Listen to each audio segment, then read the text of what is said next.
Our terminal objective is for our participants to make a commitment on the kind of teacher as a person they will be. So medyo mabigat ang ating kasi later on you will be asked to commit. Yan.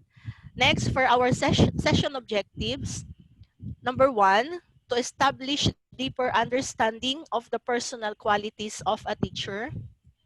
Number 2, identify the strengths and the weaknesses of a teacher as a person. And number 3, to develop a strong determination to become a better person and teacher. As what Ma'am Ailes said a while ago, uh, this 1 hour and 15-minute talk is not suffice to give you all the inputs on how to become a good teacher or a good teacher as a person. But I know you will understand that becoming a person is already innate in each one of us. So therefore, all I have to do is kilitiin or gisingin ang inyong mga natatanging katangian na pupwedeng nalimutan ninyo na meron nga pala kayo nun. Bakit hindi ninyo nagamit? Or gamitin ninyo sa pagpasok ninyo sa DepEd Manila. Well, to start with, next slide, please, if you have the access to go to Mentimeter using another gadget or another phone, please type in the code 6487353. For those who cannot access the Mentimeter, you can just type on the chat screen your answer to the question, what are the personal qualities of a good teacher? Bigyan ko lang kayo ng isang chance to write a word to describe the personal qualities of a good teacher. Sige po. Please go to Mentimeter. O type na lang para mas mabilis po tayo. Yan. Para hindi na kayo umalis dyan sa ating Zoom. Type na lang po. Basahin ko na lang yung mga answers ninyo. Listener, flexible, responsible, passionate, patience, dedicated, flexible, caring, good, dedicated, passionate, dedicated, loving, multitasker, holistic, innovative, compassionate, caring, creative, passionate, responsible, committed, passionate, people person, flexible, resilient, understanding, inspiring. O, ang daming mga pumapasok na mga sagot. Okay. Nakakatuwa na ang mga nakita kong mga isinulat ninyo dyan sa screen ninyo ay mga hugot na salita, hugot mula sa puso. Ibig sabihin, ginagamitan ng puso kasi nandun naging predominant yung compassionate and caring and loving. No? Naniniwala ako na ang ganda ng pagiging isang guro kapag ang puso ang pinairal natin sa simula pa lamang. Next slide, sir. Yan. Kinuha ko sa dictionary, ano ba ang Tagalog na salita to describe what a teacher is. And I was able to see the word maestra, teacher, guro, at tagapagturo. Ang gandang pakinggan, di ba? Lalo na nung mga unang panahon na tatandaan ko. May lolo, lola, nanay, tita, at Obando, Bulacan. Kilalang-kilala kami sa, ay iyan ang mga pamilyang maestra, ang CAPIRAL family. Parang ang laki o ang ganda ng dating sa puso kapag tinatawag kang maestra. Diba? Pero sa ngayon, hindi na natin masyadong naririnig ang salitang maestra eh. Ang naririnig na natin, teacher, guro, diba? Bihira nating na ginagamit yung salitang tagapagturo. We are all familiar with the word guro and teacher. But you see, the word guro and teacher connotes a very deep personality. Hindi lamang ito basta-basta isang guro ka. That is the reason why nakakalungkot kapag may naririnig ako na nagsasabing, pag tinanong ko yung mga dati kong estudyante, o anong trabaho mo ngayon? Tapos sasagot sa akin, ma'am, teacher lang po ako eh. Di ba nakakalungkot na marinig na ganun? O kaya naman may magkukwento sa'yo na, ma'am, ang kinukuha ko po ngayon, BSE. Eh bakit BSE ang kinuha mo? Gusto mo yon? Eh, wala po kasi kaming pera eh. At saka ako po yung pinakabobo sa aming magkakapatid. Kaya sabi ng nanay ko, mag-teacher na lang ako. Pagka nakakarinig ako ng ganong kwento mula sa mga estudyante, nalulungkot ako. Kasi, pag tinawag kang isang guro at tinawag kang isang teacher, hindi dahil ka naging teacher ay dahil mahirap ka o dahil bobo ka o dahil wala ka nang maisip na kurso. Because I believe your priority of choosing or becoming a teacher is really a calling. Naniniwala ako na ito'y calling from God.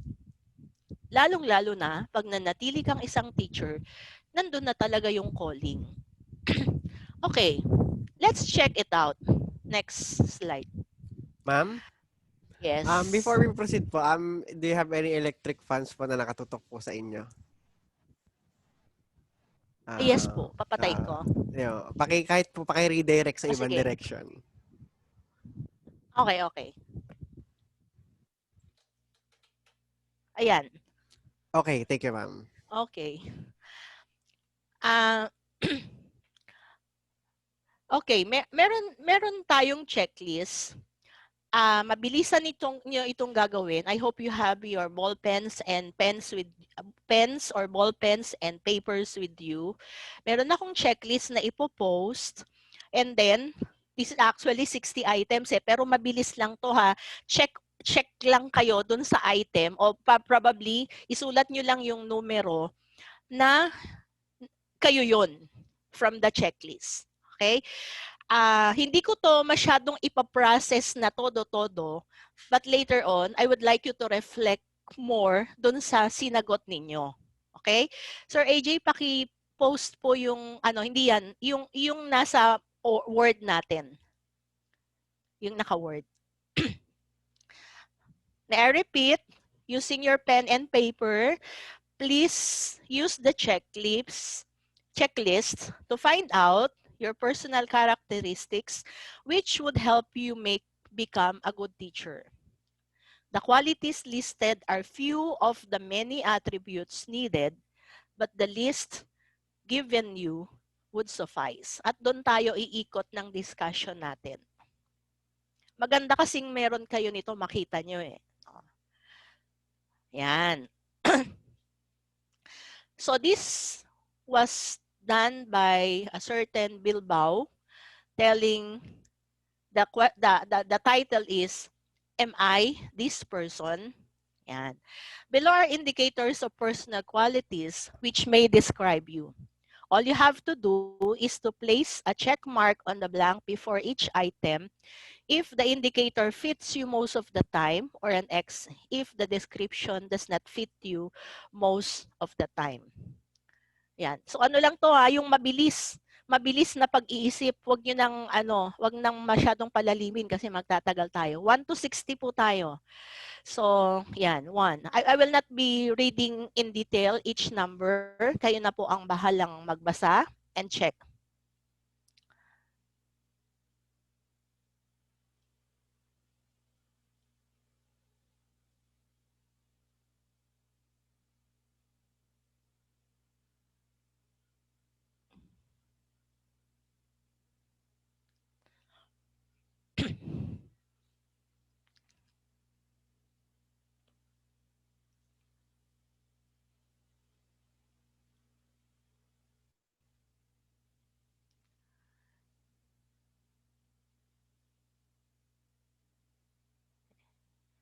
Siguro by 10 her AJ.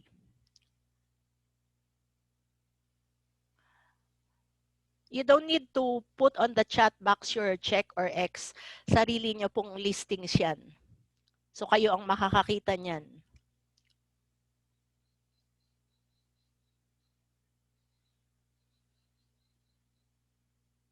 Yan po, from number 17 to 29.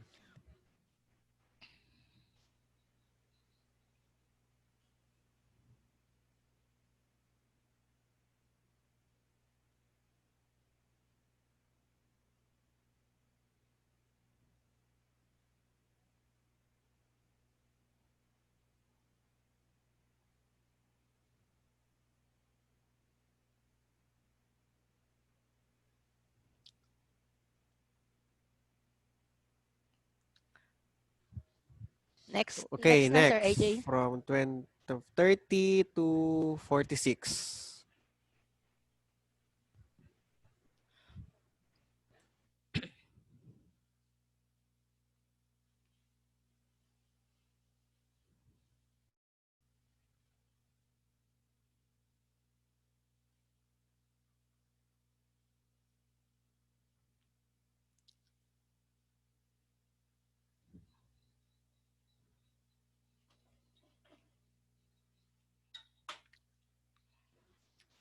Okay. So going next from 47, yan, 44 to 60.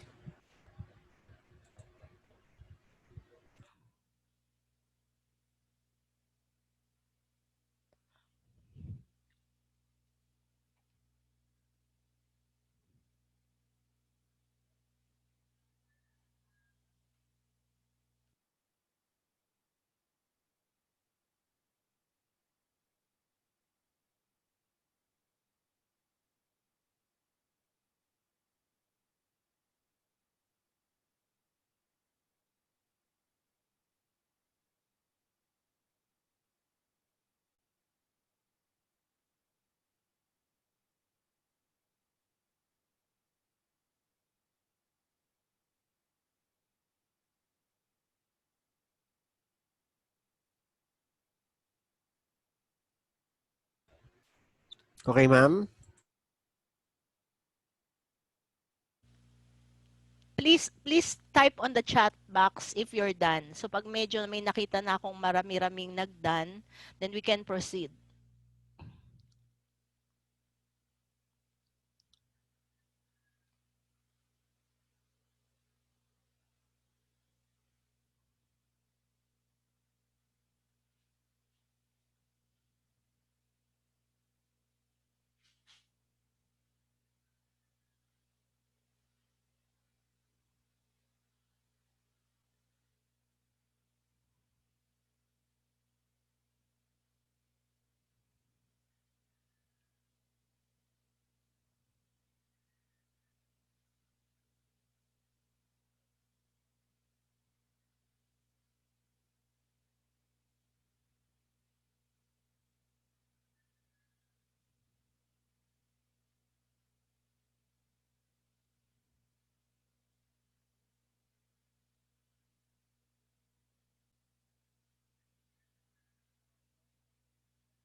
Okay?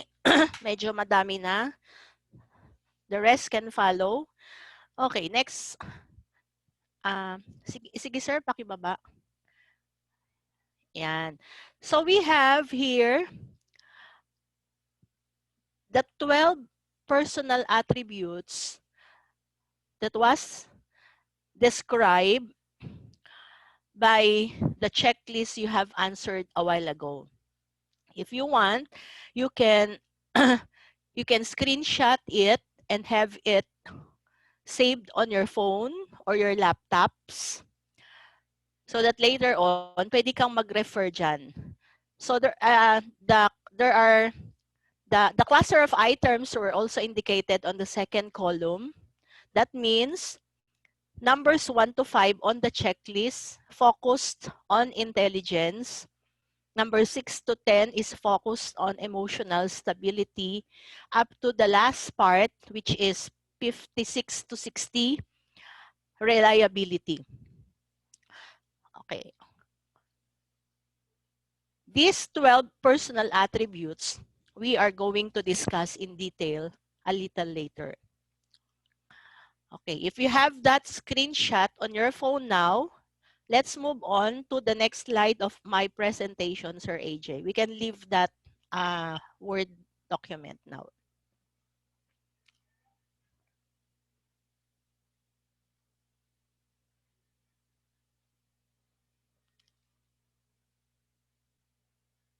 Next slide.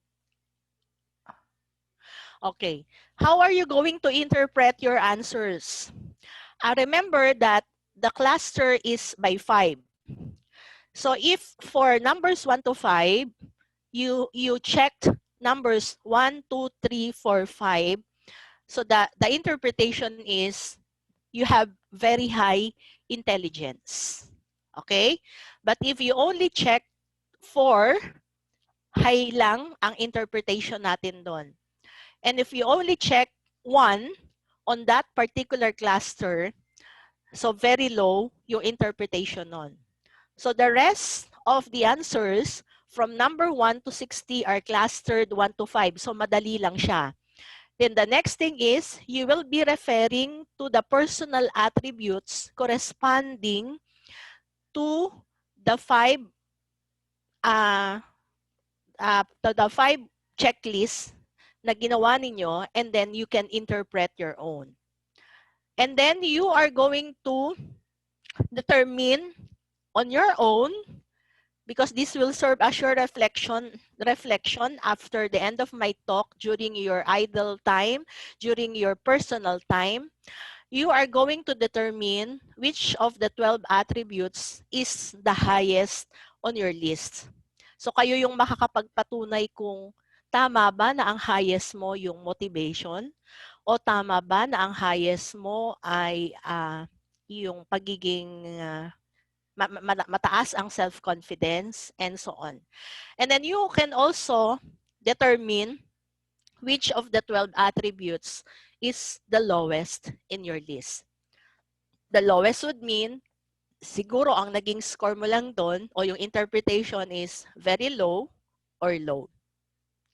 So I repeat, hindi na natin ito i-discuss isa-isa for limitations of time.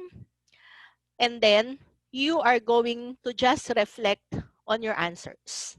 So, ikaw na ang makakapagpatunay on your own kung ako ba to? Parang hindi ako to. Yan. Or, somehow, baka mamaya, hindi mo nare-realize na ikaw pala yun. But at the back of your mind, ikaw pala yun. Yan. So, ito ang ating paunang reflection na magaganap ngayong umaga. Okay. To be technical, let me start also with the Code of Ethics for Professional Teachers. So I hope you know that on the Article 11 of Republic Act number 7836, otherwise known as the Philippine Professionalization Act of 1994, under paragraph A, section 6, PD number 223 as amended, the Board for Professional Teachers hereby adopts the Code of Ethics for Professional Teachers. And there is this wonderful article, which is our topic for today, about the teacher as a person. So ito yung sisimulan natin na baka hindi pa kayo pamilyar. Okay. So this Article 11 is composed of 4 sections. 4 sections. Section 1 up to Section 4, which we will be digging in detail. Next slide. Section 1. It says, a teacher is above all a human being endowed with life, for which it is the highest obligation to live with dignity at all times, whether in school, in the home, or elsewhere. Ang ganda, di ba? Hinighlight ko. Live with dignity at all times. At ang maganda pa dito ay sinasabi na whether in school, in the home, or elsewhere. Which means, as a teacher, you do not only become a teacher inside the classroom. You do not only become a teacher inside the school premises, but you are a teacher in the home or everywhere you go or elsewhere.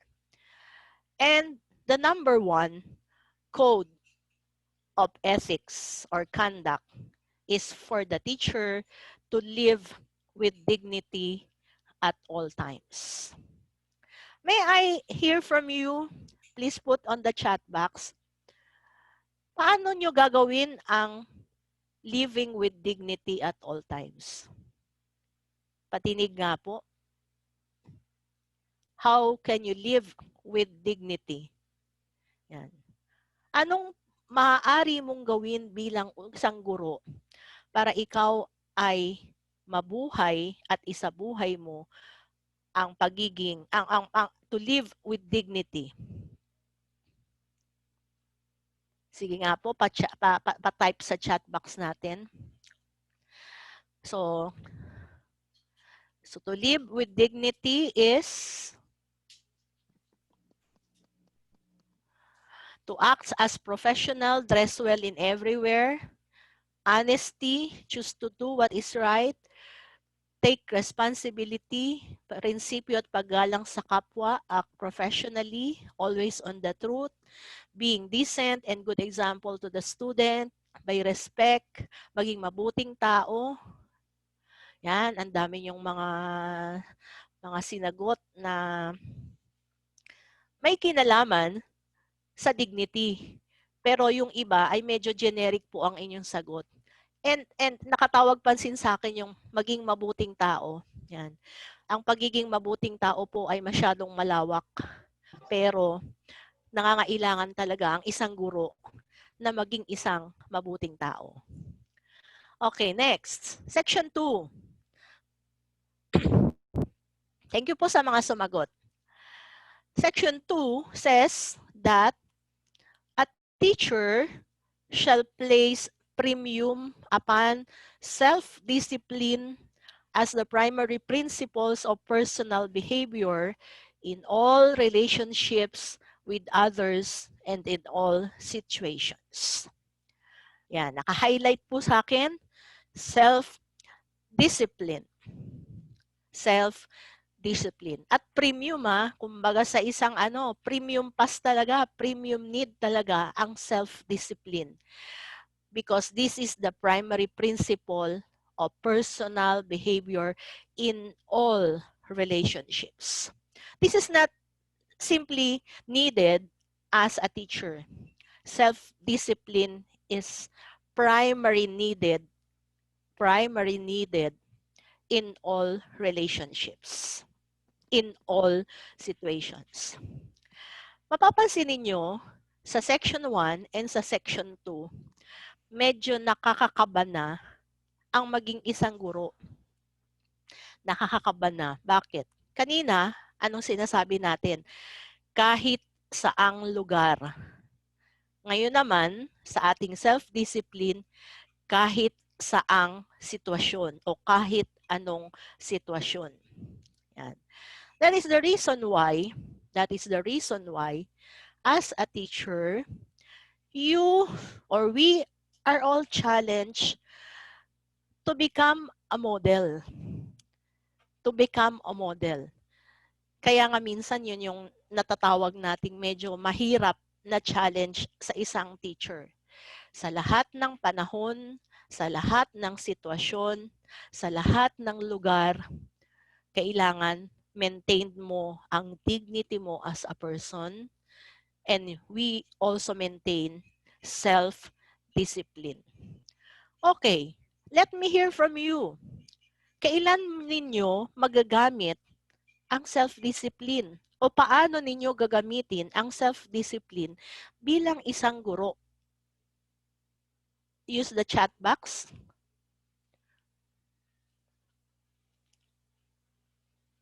Self-discipline, punctuality, clear goals and plans, time management, dealing with others, use your time wisely. Self-discipline po tayo ha. Accountability, patience, setting clear goals, punctuality, self-reliance, walk your talk, pagkontrol sa sarili at all times, punctuality.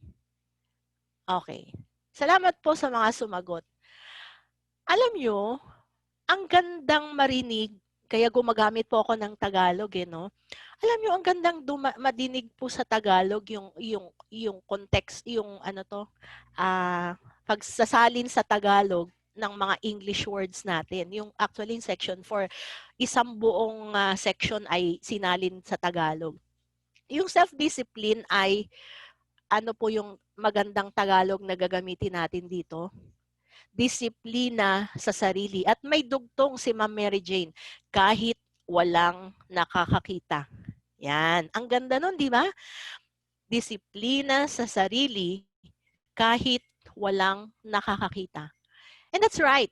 When we practice self-discipline, it doesn't matter whether there is somebody watching you, if there is a principal looking at you, if there is a supervisor looking at you, or if your parents are looking at you. Self-discipline is innate. Sarili mo nga eh. You are controlling yourself. Therefore, yung disiplina mo, kahit nakakakita pa ang iba o hindi ka nakikita, nandyan na po ang disiplina. Well, sad to say, sorry, but I can observe from some teachers, whether new or old teachers, ito yung bagay na nalilimutan na nila. Nalilimutan na nila. For whatever reasons they have, for whatever circumstances they are in, yung self-discipline medyo hindi na nagagamit o hindi na ginagawa. What I mean by that, yung totoong pangyayari sa isang classroom. May mga teacher na nagtuturo ng maayos kapag may observer, pag may principal, pag may supervisor, o pag magde-demo siya. Ang galing ng kanyang preparasyon. Ang galing ng self-discipline niya. At lalong ang galing niyang mag-hold ng klase niya. But, kapag wala nang nakakakita, yung self-discipline niya, nawawala na. Self-discipline as in oras ng klase, kumakain, or oras ng klase, nakikipagkwentuhan, o oras ng klase, nagsusulat sa personal niyang lesson plan, or whatever. Therefore, balik-balikan natin yung Tagalog na definition ng self-discipline. Pagkontrol sa sarili o pagdisiplina sa sarili kahit walang nakakakita. Yun yung Tagalog na lagi natin dapat iniisip. Yan. Kaya napaka-importante na sabi dito, ang pagkakaroon ng sariling disiplina ay hindi lang kailangan kung hindi ito ay dapat mayroon ang isang guro. Tama, ma'am. Ma'am Jenna, thank you for that. Sabi niya, ang sariling disiplina ay hindi lamang basta kailangan ng isang guro. Ito ay dapat nang mayroon ang isang guro. Well, that defines yung salitang need. Kailangan is need. At yung kailangan na meron na ang isang guro, no? Innate na dapat sa isang guro ang self-discipline. And I assume na itinuturo ito Itinuturo ito at bahagi ito ng inyong natututuhan magmula sa elementary hanggang sa kayo ay makatapos ng pagiging isang guro sa kahit anong kolehiyo na inyong pinag-aralan. Okay, section 3 on the person as a teacher.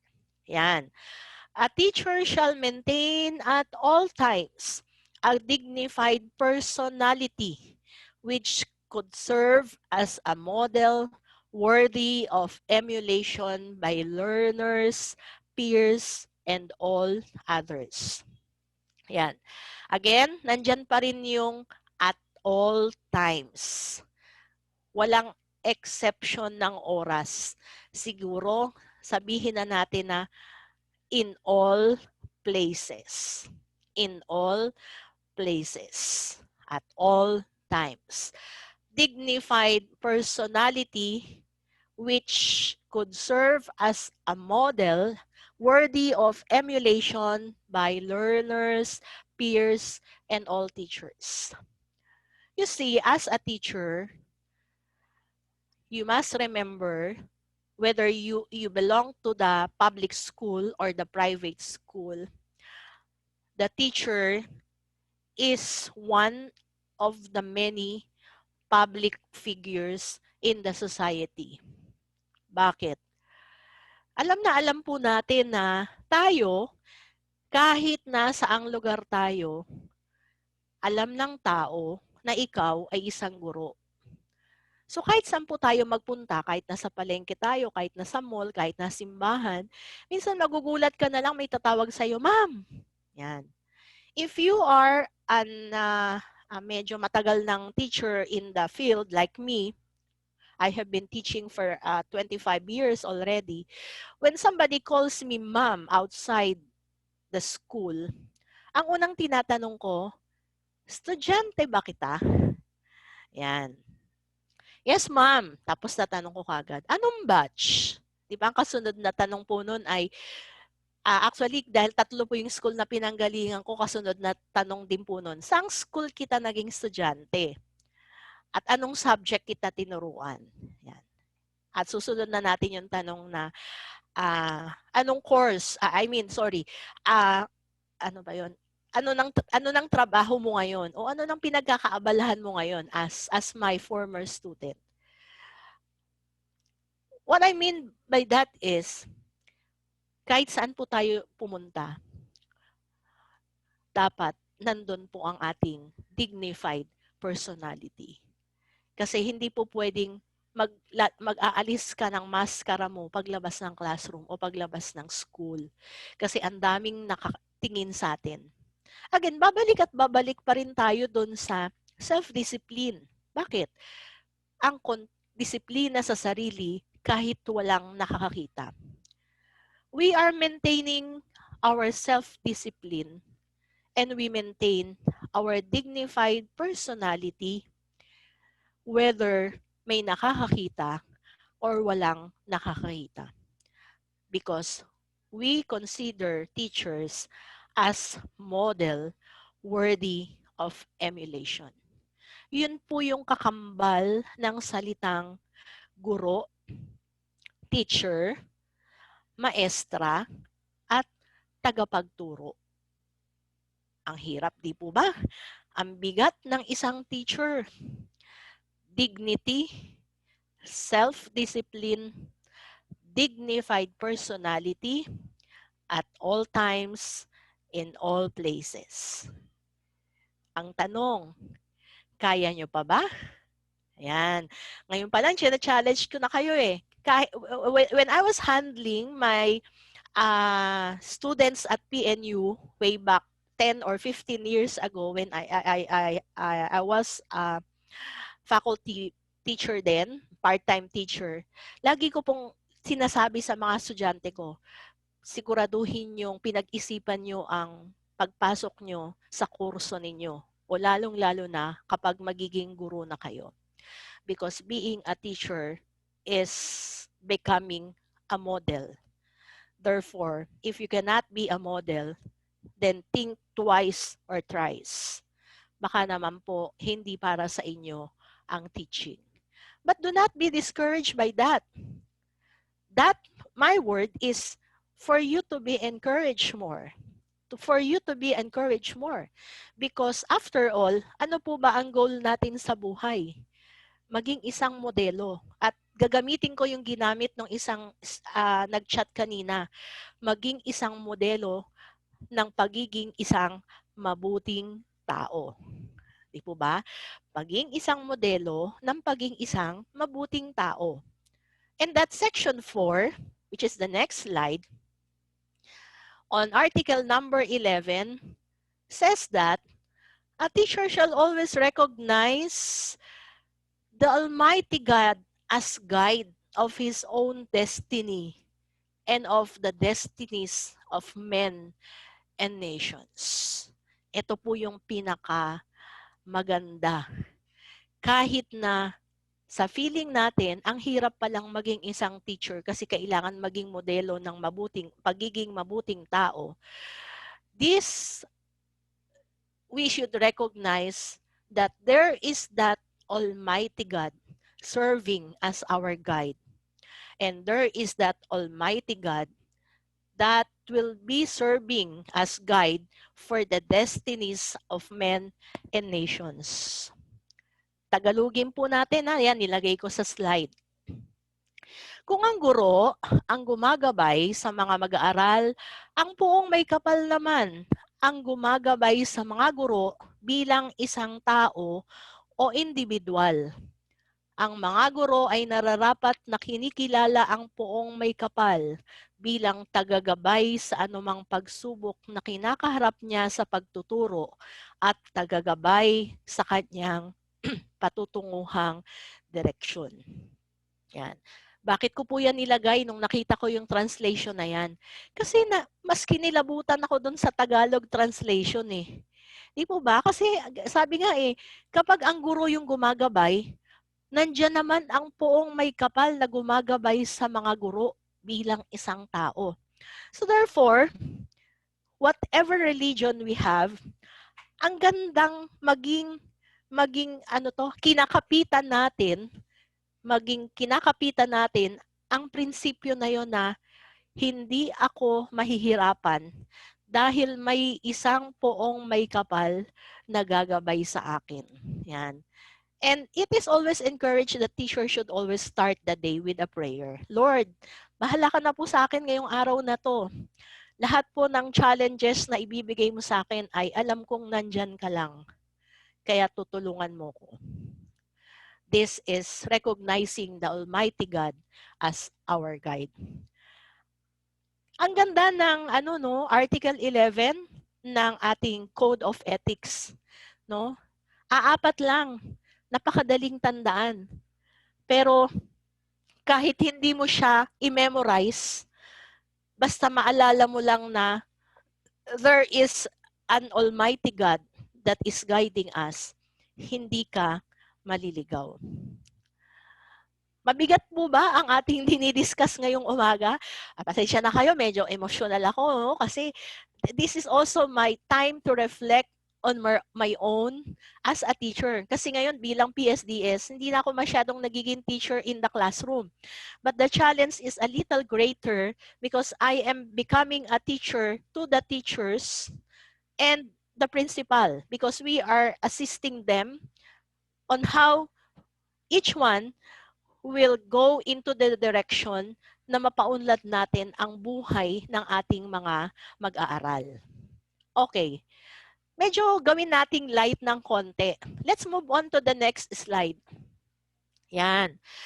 Babalikan ko, this is just as a sequel of the checklist that you have answered a while ago.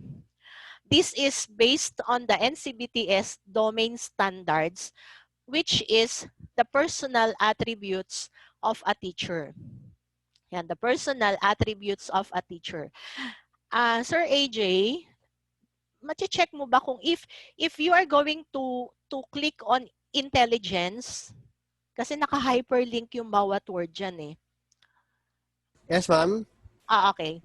Let's try. If you will click on intelligence. Yes po. It's Will redirecting it go to the the... slide? Yan. Oh, Yes po. Okay, thank you, thank you. Okay, one of the personal attributes is intelligence. And according to Howard Gardner's, a teacher must develop one of the Howard Gardner's multiple intelligences, and they must possess average to high intelligence. Makikita nyo, no? So, hindi totoo at hindi dapat yung sinasabi ng mga iba na kaya siya naging teacher kasi siya yung pinakamahina sa kanilang pamilya. O the word is, ma'am, kaya naman ako nag-teacher kasi ang bobo ko naman eh. Mali yun. Bakit? Kasi ang isang teacher, dapat daw average to high intelligence. Mentioned by Ma'am Ailes a while ago, di ba? You cannot give what you do not have. Kailangan magaling ang iyong IQ as a teacher. Yan. And in fact, you must possess multiple intelligence. Dapat nga, sabi nga ang isang teacher, talentadong Pinoy. Yan, talentado ka.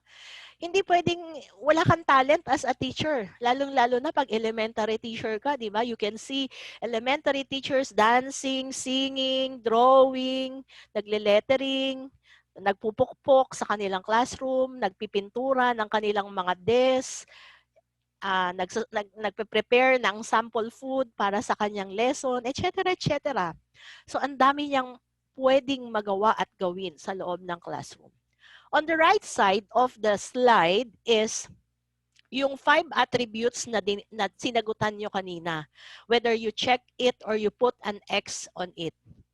So if you possess the score, which is 5, meaning you are mentally alert, you make sound and good decision, you give attention to detail, you carefully analyze every situation, and you use individual intelligence to the maximum. Meron po bang naka-perfect nito?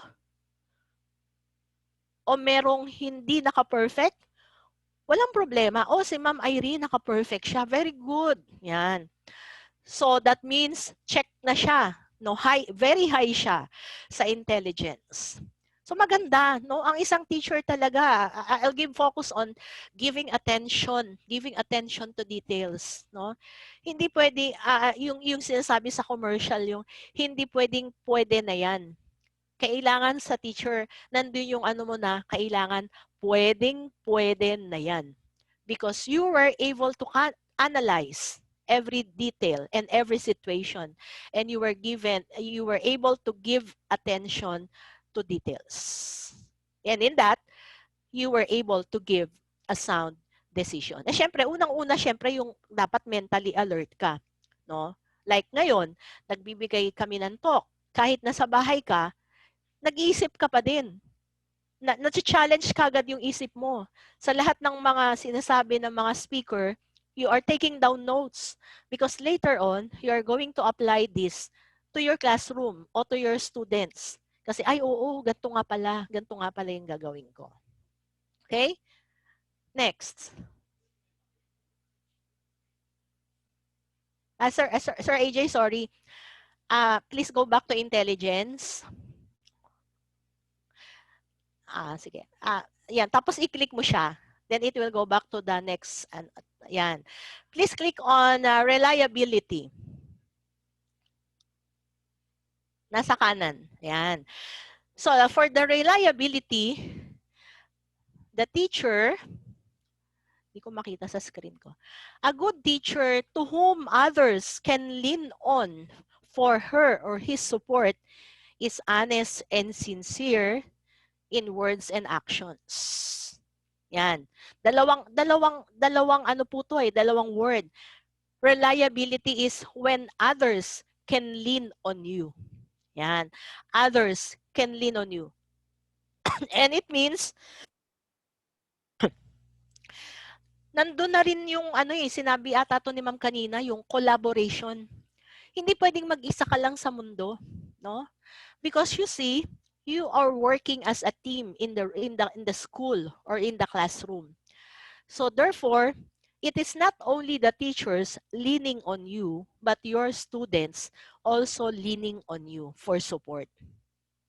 And when somebody leans on you must be dependable.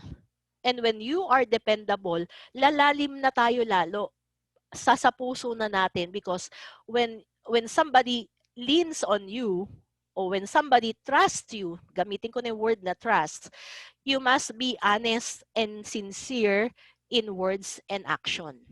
You must be honest and sincere. Baka mamaya, humihingi ng tulong sa'yo yung co-teacher mo, yan, nagpatulong ng lesson plan, tapos niligaw mo siya. Yung tipong imbis na tama yung tinuro mo, na mali siya. Therefore, nung inobserve siya, mali-mali yung style na ginamit niya o yung strategy kasi hindi mo siya tinulungan ng maayos kasi gusto mo siyang mapariwara. Although those are mga ano yun, mga hindi karaniwang nangyayari. So on the right is you are sincere in giving suggestion, extending help to others. You are consistent, you are accurate in assessment, and is punctual. Bakit napasok po dyan yung punctuality? Dito pumapasok din yung punctuality, hindi lamang yung punctuality na pumasok ka ng maaga. Yung punctuality ng pagtulong.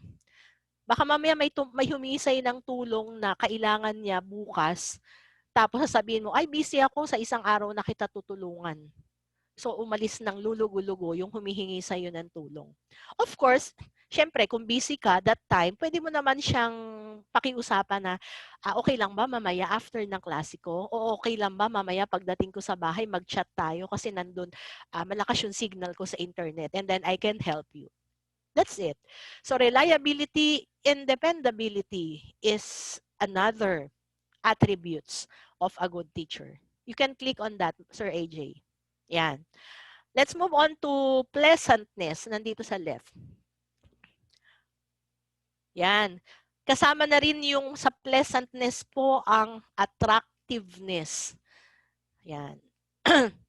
I think this also holds true dun sa ating Code of Ethics for Teachers on dignified personality. A good teacher is neat and clean, charming and well-poised, and is appropriately dressed from head to toe. Yan. A good teacher is neat and clean. I think that's very basic. Sa kinder pa lang, di ba? Tinuturo na yan. Please come to school neat and clean. And it doesn't necessarily mean na para matawag kang neat and clean, kailangan mong maligo. Yan. Pwede ka namang maging neat and clean kahit hindi ka naliligo. Kaya lang tayo kasing mga Filipino, yun yung batayan natin ng pagiging neat and clean. Maligo ka para matawag kang neat and clean. But you see, the very simple word neat and clean ay may malalim na gawain kung paano ka magiging neat and clean. Diba? Hindi na po natin yan iisa-isahin. Alam nyo yan kung paano kayo magiging neat and clean. In fact, ang mga bata, minsan maririnig mo kapag ang isang teacher pawis na pawis, tapos yung teacher hindi nagpapahid ng pawis, sasabihin ng bata, di ba? Lalo na yung mga candid na moment ng isang elementary na estudyante na nakikita ko to pag nag-observe ako sa mga elementary teachers eh. Ma'am, magpunas ka po ng pawis kasi nangangamoy ka na. Imagine mo yun. Imagine nyo yun na magko-comment ang bata. Pero hindi, kung titingnan nyo, hindi align yung salitang, ma'am, magpunas ka po ng pawis kasi nangangamoy ka na. Eh, ang nakita ng bata, yung pawis sa muka. Pero hindi niya nalalaman na hindi naman yun talaga yung nagiging cause ng pangangamoy ng teacher. Di po ba? Becoming neat and clean connotes a very deeper preparation of the teacher before coming to class. And the sustainability of becoming neat and clean inside the classroom. At kayo ang nakakaalam sa sarili nyo on how you're going to do that. The next term is charming and well-poised. Charming and well-poised. Siguro gamitin natin yung pagiging charming. Hindi porke maganda ka, charming ka. Alam niyo po 'yan, 'di ba? Lalo na yung mga boys. Sa iba maganda, pero pag sinabing, "Pare ligawan mo 'yan kasi ano, ang ganda niya." Ayoko nga sa kanya, maganda nga siya pero hindi siya charming. Because the word charming connotes charm, 'no? Yung kaakit-akit ang kanyang personalidad. Because the personality and the charm reflects the pleasantry in action, words, and appearance. So hindi lamang ito nakafocus sa appearance, but charming, the charm is also focused on action and words. Ang ganda-ganda mo nga pero yung lumalabas sa bibig mo ang pangit. 'Di ba? Mga salitang nagmumura ang teacher, laging sumisigaw sa classroom. Kahit maganda ka, hindi ka charming. Di po ba? And becoming well-poised is actually hand in hand with dressing properly from head to toe. Dressing properly. Okay, emphasize ko po ito ha, lalo na sa inyo na mga new teachers. Meron po tayong school uniform. Okay, and the school uniform is prescribed. Prescribed by DepEd, prescribed by the Civil Service Commission. And when we say uniform, ito ay nanggaling sa uni. Ano po ba ibig sabihin ng uni? Uni means one.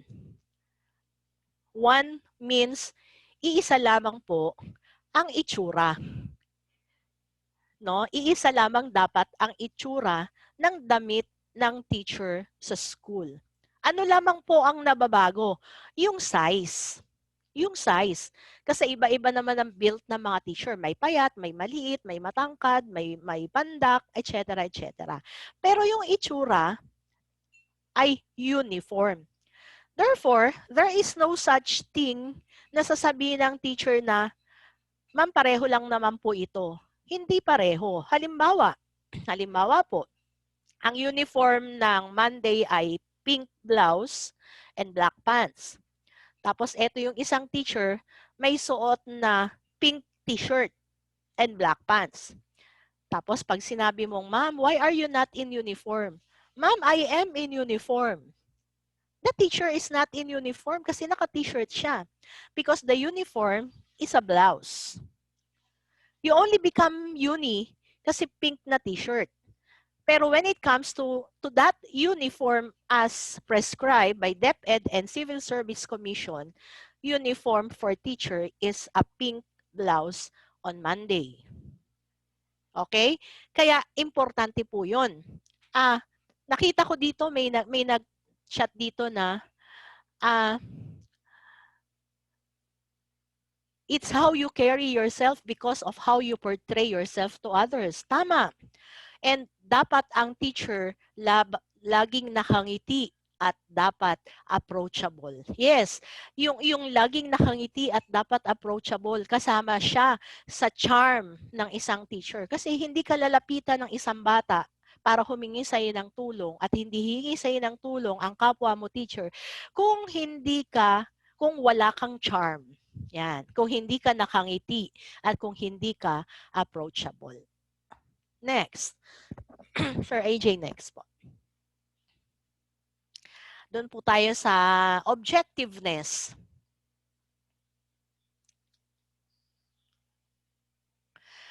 Ayan. I think na-mention din to ni Ma'am Ailes kanina. A good teacher does not make judgment unless sufficient evidence is presented, puts aside personal considerations in the search for truth, constantly looks for explanations, and gives equal chance for all to be heard. Of course, in the classroom setting, dapat talaga ang teacher very objective. Yan. Makikita nyo on the right side, thinks that his own suggestions is not always the best, does not consider himself better than others, treats everybody fairly, sees others' opinion as unique, and gives everybody an equal chance to be heard. As a teacher in the classroom, hindi tayo pwedeng hindi maging objective. Kasi halimbawa may isang estudyante sa'yo nagsumbong, "Ma'am, yung kaklase ko po, ninakaw yung pera ni Mark." Halimbawa, Mark yung kaklaseng ninakawan. "Ma'am, ninakawan po ni Pedro si Mark."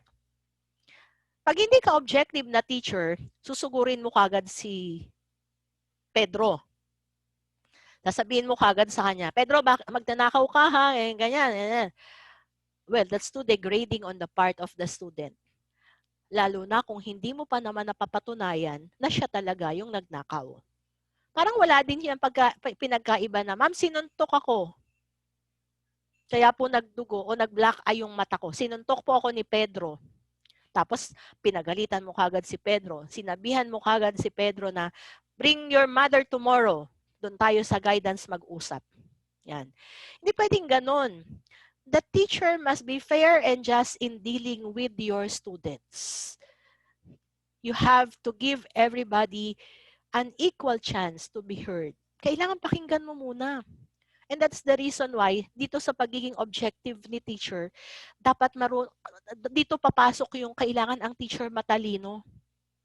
Dapat ang teacher, mag-iisip muna siya. Iisipin niya munang mabuti.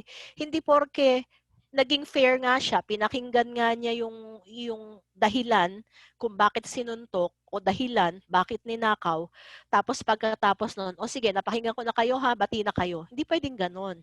The teacher must give a fair judgment. And by giving a fair judgment, the teacher should practice his or her intelligence. Yan. So lumalalim na po tayo, no? O next tayo, Sir AJ. Again, the call is, gusto nyo pa bang maging teacher? Yan. Next is buoyancy.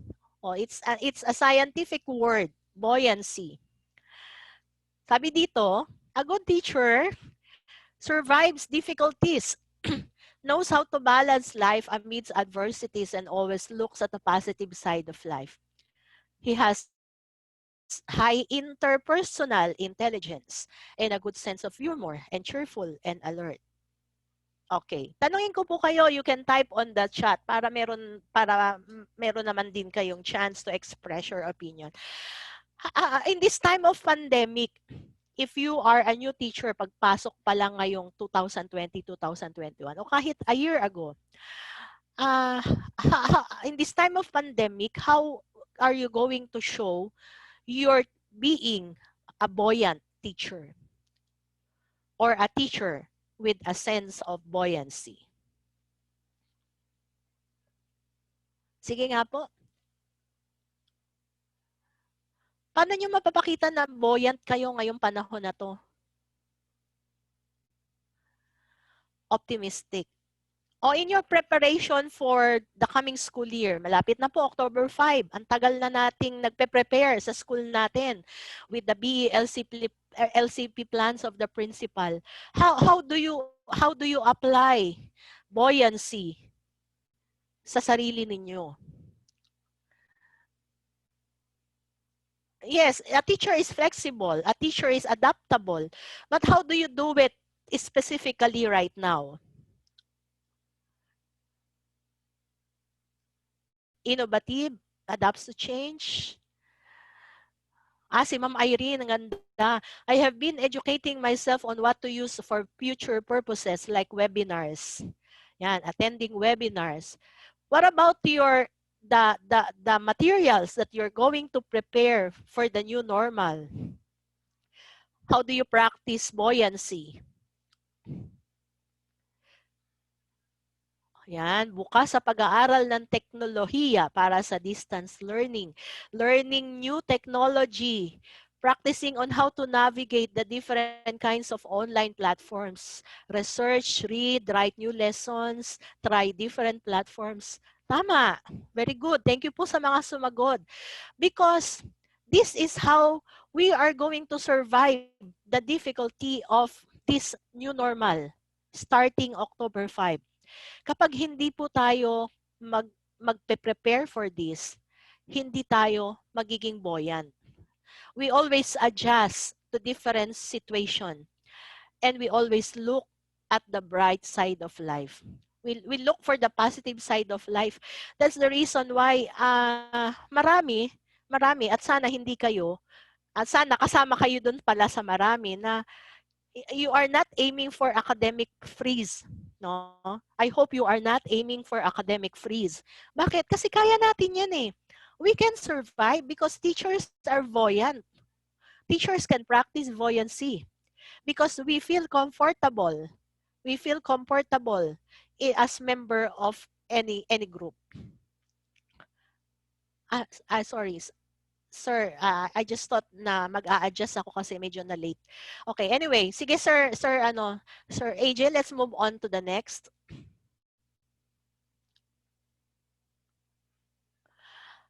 Self-motivation, medyo mabilisan natin. May time limit na pala ako. Self-motivation, we just read it.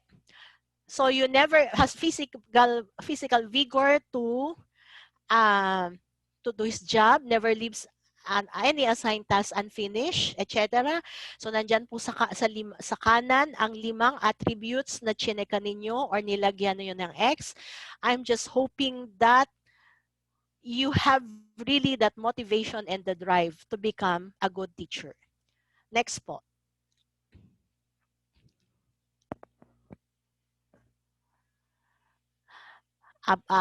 Nandito tayo sa refinement. Refinement has good taste and social graces. Kasama na dito yung sinabi natin about having a dignified personality. Pero tingnan nyo to ha. Treats everyone with courtesy, behaves appropriately on all occasion, selects social functions to attend. Yan. Focus ako dyan ha. Select social functions to attend. Pag teacher ka na, pipili ka na po sana ng inyong pili ka na po sana ng inyong mga pupuntahan na mga party-party. Kasi, syempre, sabi nga natin, marami ng matang nakatingin sa inyo as a teacher. And you are a role model. Next, Sir, Sir AJ. Emotional stability. And, hindi na po yan question, no? Alam na alam natin na kung ikaw ay may mataas na IQ, the more na dapat mataas pa rin ang iyong EQ. Kasi nandyan sa inyong responsibility at sa acceptance of responsibility and performance of the job and the tasks ay kailangan yung mataas ang iyong emotional stability o yung emotional EQ o EQ natin. Next. Compassion. Yan, lumitaw na po yan sa inyo kanina. Siguro yan yung item o attribute na hindi ko na kailangan talagang i-discuss. Kasi alam nyo na yan yung number 1 na meron dapat ang teacher. Considerateness and compassion. Next po. Resourcefulness. Imaginative, creative, etc. Yes, you will experience that as a new teacher because you will start from scratch. So you should be very resourceful in terms of your materials, in terms of your resources, and resourcefulness would mean sa'yo lahat manggagaling. Resourcefulness would mean alam mo kung kanino ka pwedeng humingi ng tulong at kanino ka pwedeng lumapit para yung mga pangangailangan mo ay mabigyan ka to help you become a good teacher in your classroom. Next. Cooperativeness. I think alam nyo na yan. And last is self-confidence. Yan. You have the courage, decisiveness, determination, assertiveness, and self-reliance. A self-confident teacher is intelligent, emotionally stable, resourceful, fair, enthusiastic, and tolerant. So mapapansin niyo, pag ikaw ay isang teacher na self-confidence, lahat ng binanggit kong attributes, lahat ng binanggit kong item, section 1 to 4 ng Code of Conduct for Teachers ay nasa iyo. Kasi confident ka na ikaw ay isang mabuting guro. Okay. Yun po ang ating 12 attributes. Moving on. Konti na lang po. Doon na po tayo sa last. At dito sa... Saan na tayo, sir? Yan. Okay. You must remember, you were born as a teacher. Hindi mo lang alam. Pero pinanganak ka ng teacher. Okay? Kaya ka naging teacher kasi pinaglilihi ka pa lang ng teacher ng nanay mo, teacher ka na. But we are not aware of that. But now, we are being made. Nung nag-aral ka, you were being made as a teacher. Therefore, the fusion of nature and nurture aspects in the life of a teacher has a great role in the cyclic teaching and learning process. So dapat cycle talaga yung nature and nurture. Nature is the teacher has innate or inborn qualities.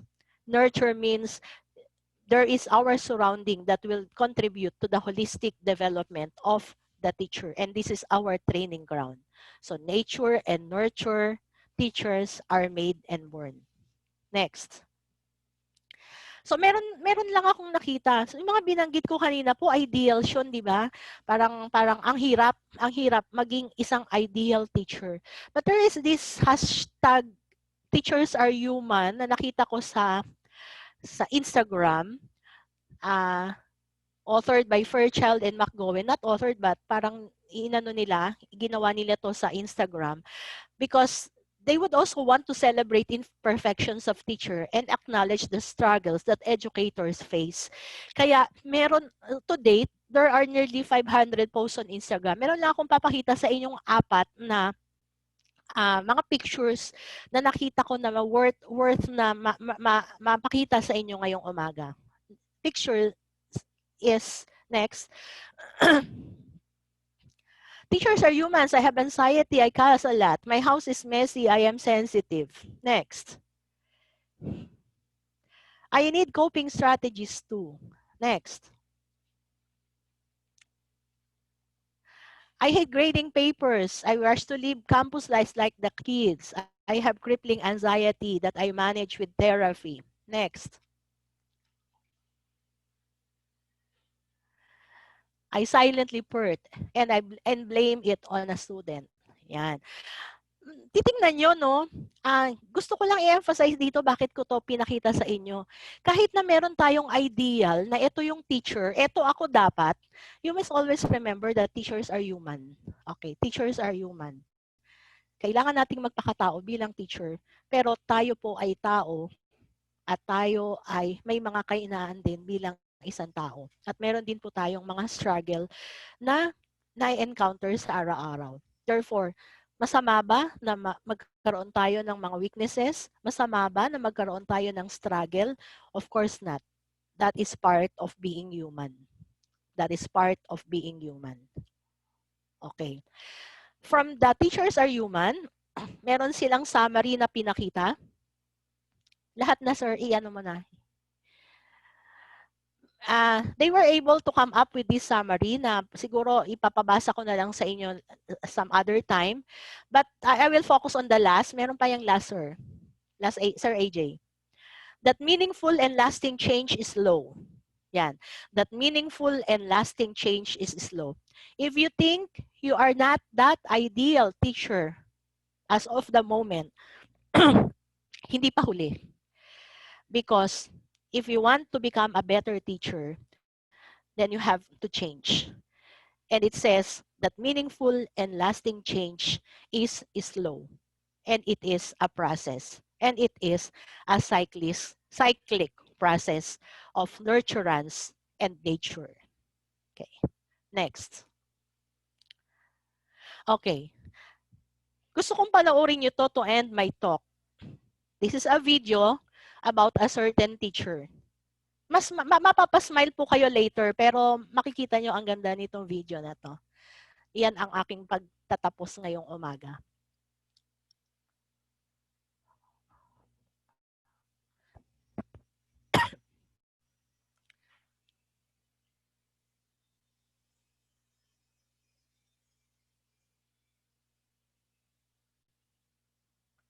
Sir, wala siyang audio.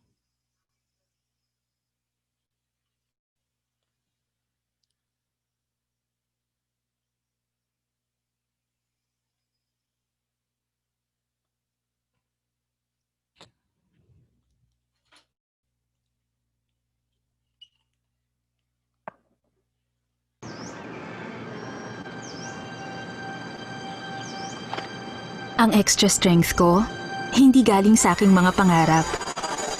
Ang tunay na nagbibigay sa akin ng lakas ay ang mga pangarap nila. Mahirap man sa simula, pero hindi mahihinto ang pagmamahal ng isang guro. Sipag at tiyaga ang ibubuhos.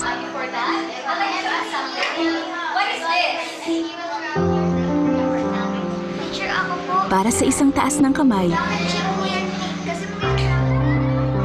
at maliit na tagumpay. Ito ang nag-uudyok sa akin araw-araw. Kaya kahit tamaan man ng sakit, So, tingnan natin kung gano'n yung kalayo na rin ito, okay? para sa kanila, Yes, JJ? 3 miles po. Tama! ako'y kakapit. Ganda po ng tinuro nyo. Masama man ang pakiramdam.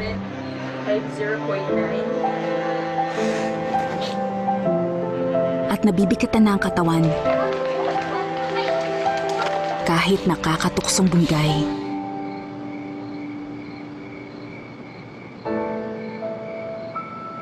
Sila ang tumutulak sa akin pataas. Ang extra strength na nagbibigay ng lakas.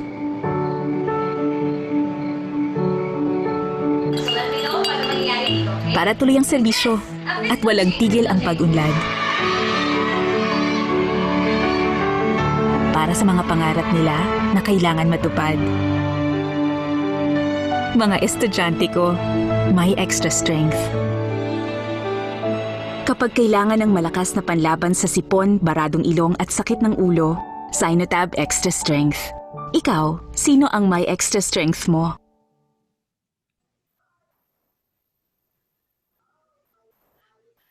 Okay. Medyo nakakatawa yung huli, no? Kasi ang extra strength niya pala ni teacher, si Sinotab. Ayan. Next slide, sir.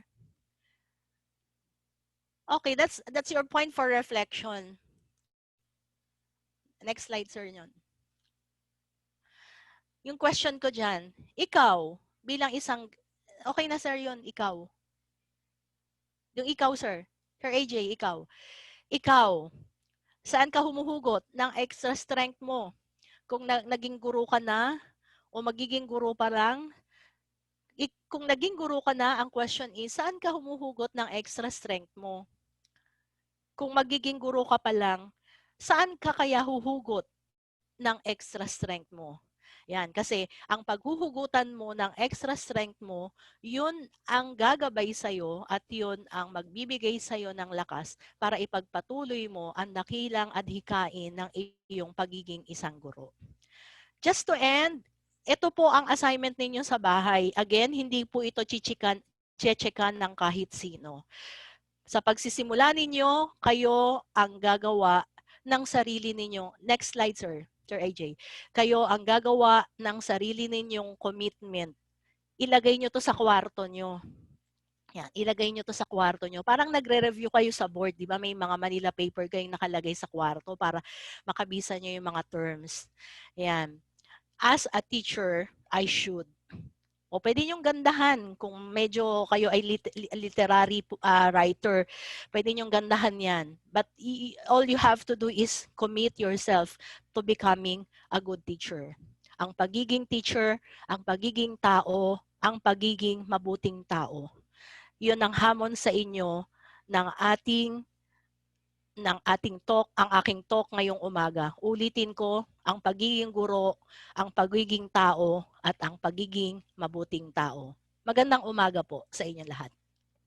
Medyo mabigat yung topic ni Ma'am Girlie, and I believe that everybody is able to embody what a teacher is. And I surmise that all of you have those characteristics of being a teacher. And I believe that you are all well versed as regard code of ethics for teachers. But for now, let us try to look at how are we going to employ those qualities of being a teacher, and what are the different learning principles and theories behind our teaching passion? Now, first, of course, ang sinasabi nga ni Christopher Hitchens, sabi niya, the essence of the independent mind lies not in what it thinks, but in how it thinks. So we look into the process as to how we think. And everybody, I believe that um, each one of us to think and maybe think out of the box, no? But before that, before our presentation, I would like you to look into our learning objectives. So at the end of the session, it is expected that you are to determine the different learning principles and theories. So, and I surmise that you already know some of them, if not all. No? Identify and examine the different roles of teachers. And with the discussion of Ma'am Girlie Capiral, you were able to identify the different roles of being a teacher. But how are we going to examine our different roles of being a teacher? And then lastly, we will try to demonstrate skills in identifying opportunities for teaching and collaboration. All right? So, are you ready? Ready na ba tayo? Yes, So before sir. Yan, anything ready else, na sila. okay, before anything else, let's have some play. Um, I'm going to give you some diagram or pictures, and you may type in your answer to our chat box.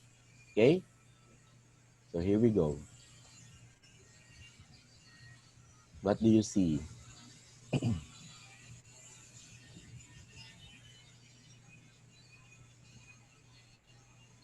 All right, if your answer is man in the mirror, you are correct. Okay, how about this one?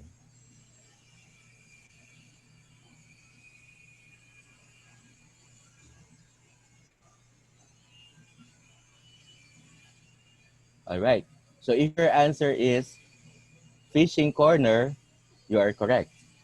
Okay, how about this one?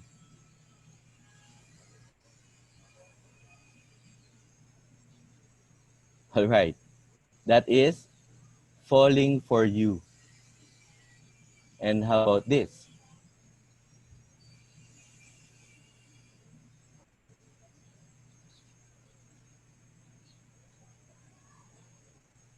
Okay, that is small boat under the bridge. And lastly,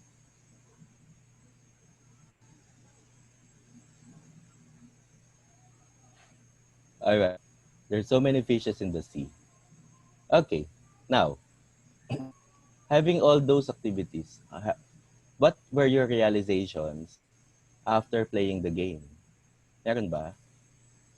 Definitely, no? Because if we're going to analyze the different figures or pictures that I presented, you may think out of the box. So don't just read them verbatimly, no? Pero kung titignan natin, ano ba talaga yung sinasabi doon? Because as you see, the first question is, where did our knowledge come from? Sabi nga ni Einstein, I never teach my pupils. I only provide the conditions in which they can learn. Tama naman, as teachers, we provide situations, we provide conditions, we never monopolize knowledge. No?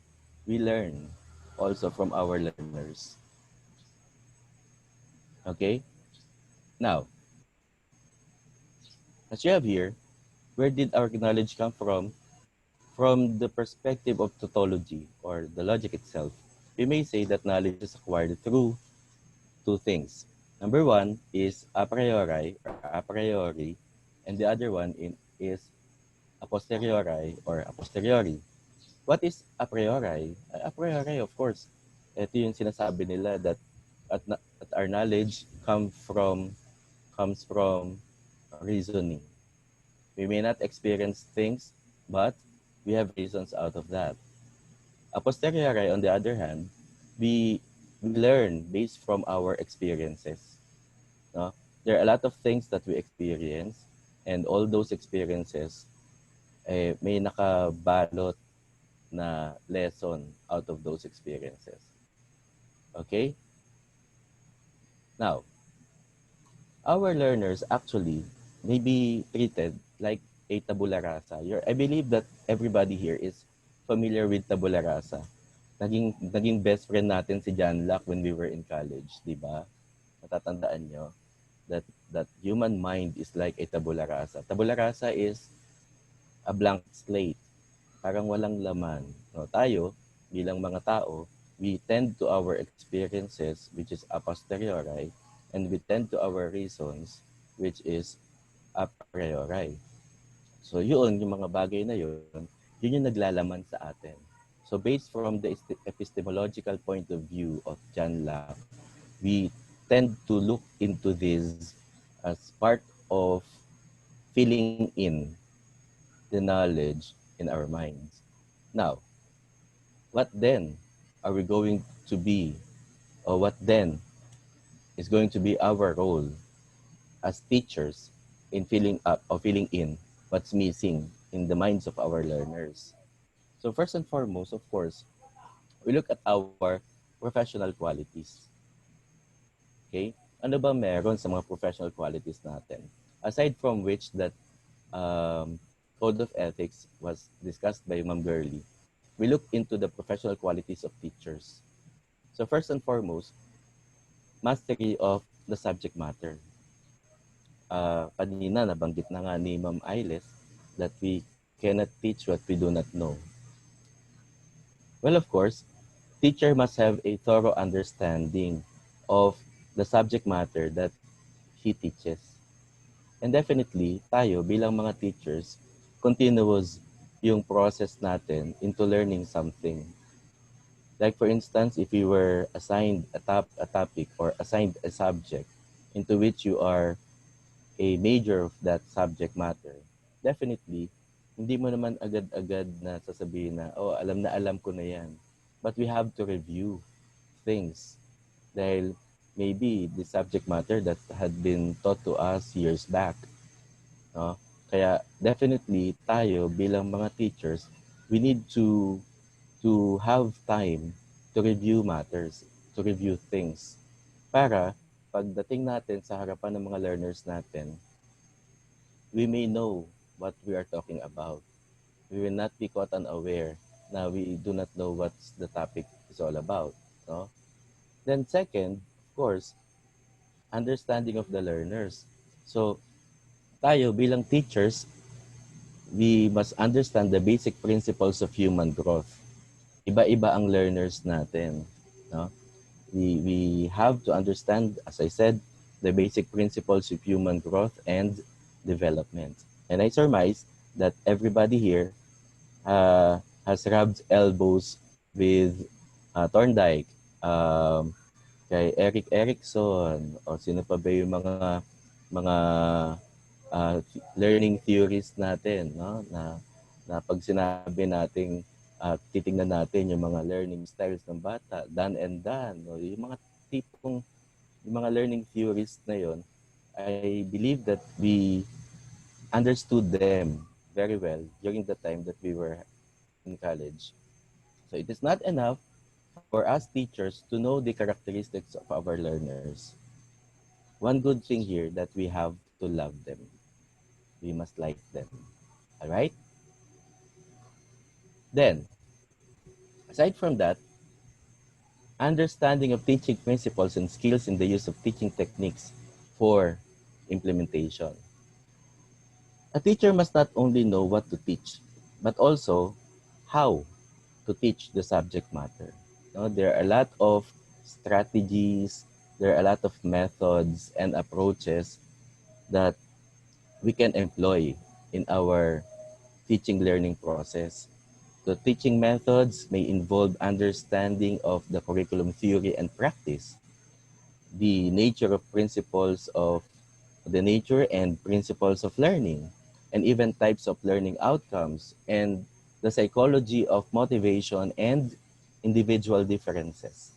So we look into this as parts and parcel of us being a teacher. No? We need to understand the different principles and skills, the different competencies that we have to use in applying teaching techniques. All right? Then we have the general understanding of other branches of knowledge. And we need to understand that as teachers, we must be able to show how your subject matter relates with other fields. Bakit? Kasi it might be leading into particular ways in solution of, of life's problem, no? In solving life's problem. So we must be ready to cope with possible questions relating to other fields of knowledge that learners might raise. No? So minsan may mga instances tayo, may mga learners tayo na, for example, we are teaching science, and yet biglang magtatanong yung bata in relation to araling panlipunan or in relation to what had what had been discussed in other learning areas. Now, somehow, tayo bilang mga teachers, we have to have this kind of general understanding of other branches of knowledge so that we may not be left behind. However, there are instances na talagang hindi naman natin alam. We don't need to tell them that we know everything. No? We may say na, okay, I look into that. The next meeting, I'll give you the answer for that. So, pwede naman yung ganon. But never leave our learners hanging. No? Kasi there will be instances that our credibility might suffer, no? In especially in answering queries from our learners.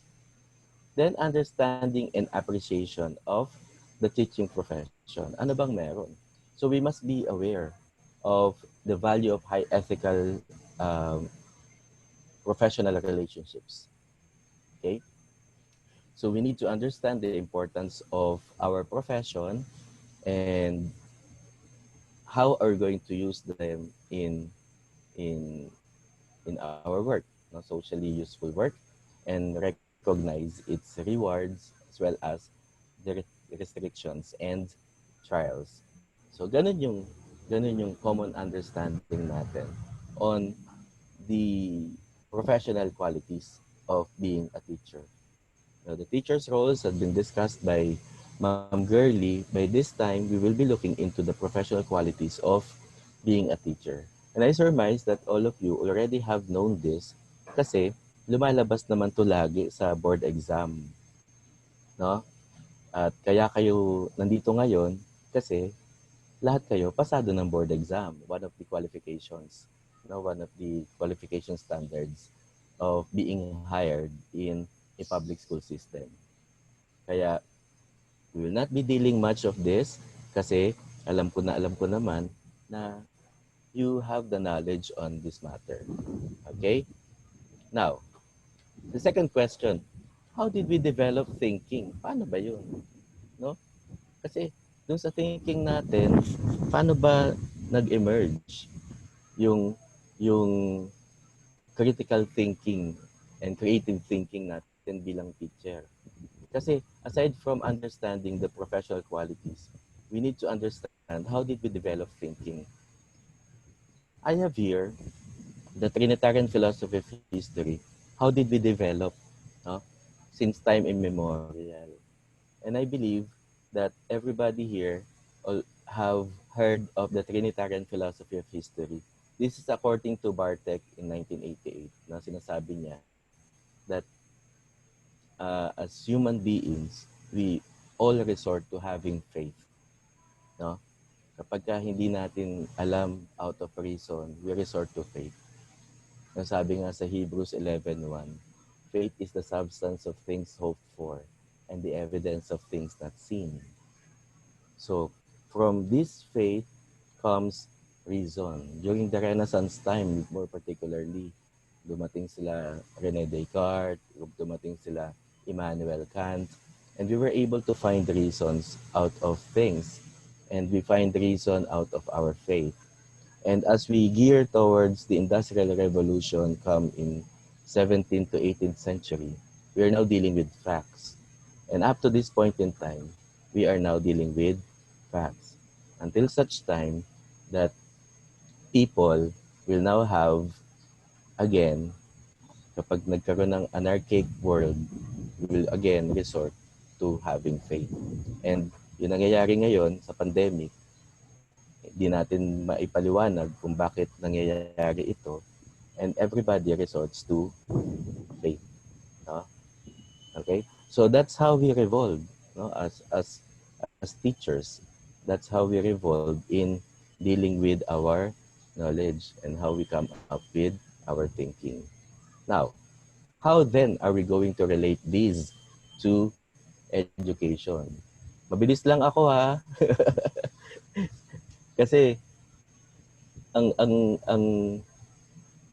ang iniisip ko, lahat tayo bilang teachers, we have gone through a lot of things for us to be able to become made teachers. Aside from which that we were born as teachers, but we were made as teachers. And you cannot be on this position without you being made as teachers. So how then are we going to relate this to education? Well, if we're going to look at the K to 12 curriculum, 10.5.3, 10.5.3.3, I believe. No? In the K to 12, we are advised to employ the 5 major approaches in education. And we will not be dealing much on that, but isa lang yung gusto kong bigyan ng emphasis because everybody knows this kind of approach. Pero I'll be giving you these approaches. Ang tinatawag nating 2Cs, 2Is, 1R. What are they? Pag sinabing 2Cs, we are dealing with constructivism, that is 1C, and the other C is collaborative. So these approaches have to deal with our experiences. Kasi ang K to 12 deals much more on the experiential learning. So ano naman yung 2Is? Yung 2Is, yung dalawang I, which are integrative approach and inquiry-based approach.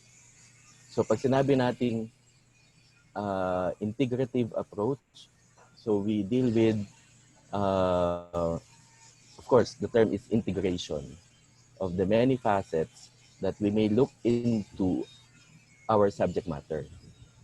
Then pag inquiry-based naman, of course, we look into questions, queries, no? Until such time that learners were able to discover things, no? Pwedeng sa kanila. Out of their experiences, they were able to discover things. That's inquiry-based. And then the last one is 1R, which is reflective approach. So we don't just teach the minds of our learners, we also teach the hearts. All right? Now, let us focus on constructivism. Ano ba ang meron sa constructivism? Dalawa lang naman yung gusto kong bigyan ng emphasis kasi napakalawak ng constructivism. The first one is constructionism and the other is deconstructionism. In our learning, binabanggit natin that in constructionism, people learn through creating things. Sabi ni Seymour Papert, the role of the teacher is to create the conditions for invention rather than provide ready-made knowledge. We, as teachers, are not tell-all. No? Gone are the days that we are considered to be the fountain of wisdom. But in this situation, we create the condition for our learners to find out the learning, no? To discover by himself as to what is his learning. Kasi kapag ka na-experience ng bata yung learning, that becomes lifelong. On the same thought, deconstructionism, according to Derrida, people learn through dissecting the language. So, dito papasok yung tinatawag na post-structuralism and postmodernism. Kasi it already had an impact on sociology, semiotics, literary studies, you dissect the language, no? Wait, sa English, 'di ba, meron tayo yung mga exegesis, no, binabanggit nilang ganyan. So ano ba yung nilalaman ng deconstructionism? We look into small bits, no? We look into chunks until such time that learners were able to generalize. So dito papasok yung tinatawag nating uh, yung tinatawag na induction or inductive method, no? From this point, from this viewpoint, nakikita natin na si learner um, step by step nakukuha niya yung learning na dapat na na-acquire niya. Alright? So, yun yung sa constructionism. But of course, we have to look into how do we ask questions. Kasi from the constructivist point of view, hindi mo naman to ma-achieve without you understanding how to ask questions. So, dito papasok, syempre, yung walang kamatayang Bloom's taxonomy. But this one is the revised one. Kasi yung medyo nauna, yung unang Bloom's taxonomy natin, medyo pasay na. Kaya by this time, no, bago na yung Bloom's taxonomy. Well, actually, this was 2001 pa. Yun yung bago na Bloom's taxonomy natin. The base, of course, is remember, then understand, apply, analyze, evaluate, and create. As teachers, we ask questions. But how do we ask questions? No? Saan ba papasok? Kasi ang pupuntahan kagad natin, what are we developing among our learners? Yung kanila bang HOTS, yung higher order thinking skills, o we go to the lowest, yung LOTS, lower order thinking skills. So, saan muna tayo? So, tayo bilang teachers, nag-a-ask tayo ng questions to escalate the knowledge, to escalate, to steam up, no, yung kanilang learning. Kaya dito, from remembering up to creating, nabubuo natin among our learners yung critical thinking skills nila. Now, pasok ka na sa October 5. With this in hand, are we really ready for K-12? Ready ba tayo? But if we're going to analyze, before answering that, of course, we need to look at our learners.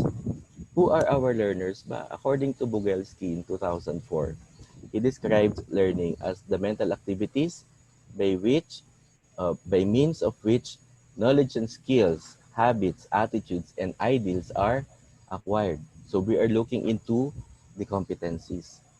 It is also the process by which experience or practice results in a relatively permanent change of behavior. Our learners learn, and learning can be defined as a permanent change in behavior. If there is no change in behavior, learning did not occur. So tayo, bilang teachers, we have to look into possibilities that there will be change of behavior among our learners so that learning could suffice. Learning could come in. All right? So there are essential aspects ba in the learning process. Of course, we look into the motivation. We look into the goal. We look into readiness. We look into obstacles. We look into the response. First, we go for motivation. Ano ba ang meron sa motivation? Well, alam naman natin na pag sinabi nating motivation, papasok dyan si Maslow, no? Yung kanyang hierarchy of needs. But we look into the motivation, whether it's intrinsic or extrinsic motivation. But tayo as teachers, we look both. We look into both types of motivation, whether it is intrinsic or extrinsic. In dealing with our lesson, unang-unang pumapasok agad sa lesson natin, how are we going to motivate our learners to really dive in to the topic that we will be discussing. Then after which we set the goals.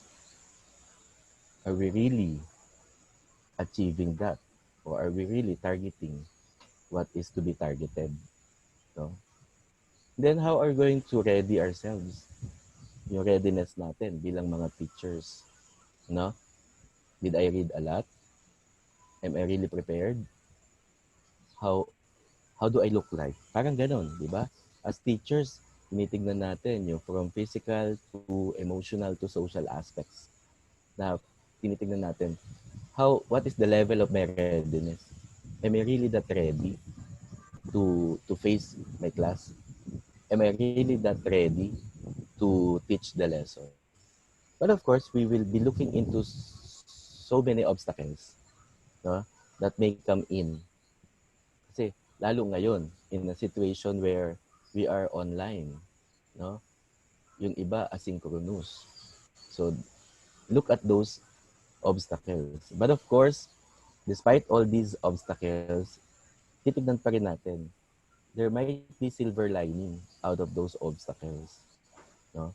Catriona Gray lang, di ba? We look into the silver lining. Ano bang meron na pwede natin makuhanan ng positivity out of these obstacles? And then, of course, what will be the response? So these are the different aspects that we find essential in the learning process. Okay? Now, there are a lot of factors that might affect learning. Of course, we look into our learners' maturation and readiness also. Aside from which, tayo bilang mga teachers, are we ready? But look into the different factors that might affect learning. Ready rin ba yung mga bata? Ready rin ba yung mga learners natin? O how mature are they as regard the learning process na pwedeng maka-apekto sa kanila? Kasi we might be thinking na na-generalize na natin yung mga bata without us knowing na meron palang mga bata na hindi pa pala sila ganun ka-ready. Kaya learning might be affected. There might be instances na yung mga bata na paapektuhan sila in the different factors, no? Baka mamaya may problema sa family, baka mamaya may problema sa mental condition niya and so on. Okay? The next, of course, is intelligence. Kanina nga nabanggit ni Ma'am Gerlie yung multiple intelligences by Howard Gardner. It has been studied long time back. Actually, 1983, 1984 pa itong multiple intelligences na to. But lest that we take sometimes take these for granted. We still look into the possibility of looking into our learners being above average, superior, average, below average, and so on. Without us emphasizing on the different intelligences that they might be expert of. Malay mo, sa music, magaling pala talaga sila. Na pwede mong i-adapt, pwede mong ipasok yung lesson mo using music. Or maybe some of our learners are verbal linguistic. Maybe our learners are interpersonal intelligence. Or maybe there are intrapersonal intelligence. Or maybe they are visual. Maybe they are bodily kinesthetic, and so on and so forth. So there are so many factors that we might gauge the intelligence of our learners. No? But we do not discard intelligence na baka mamaya itong bata hindi pa pala mahusay magbasa. May mga learners tayo, even grade 7 na, hindi pa pala natututong magbasa. So, titignan natin in what way or in what other ways we can help the learner as regard his intelligence. Baka mamaya kulang lang siya ng experience. Baka mamaya hindi lang siya gaanong nakapagbubuklat ng libro. O baka mamaya hindi lang siya ganon ka-familiar sa mga words na binabanggit natin. Third factor can be environmental. Kasi lalo ngayon, in a situation where online classes will be ongoing, no, sa October 5, beginning October 5 rather. In a family of 8, ilan sila magkakapatid? Tapos, pwede kasing ang bata ay panganay sa magkakapatid. Tapos, ang mga magulang ay hindi naman ganun ka-well-versed pagdating sa pagtutulong sa pag-aaral ng bata.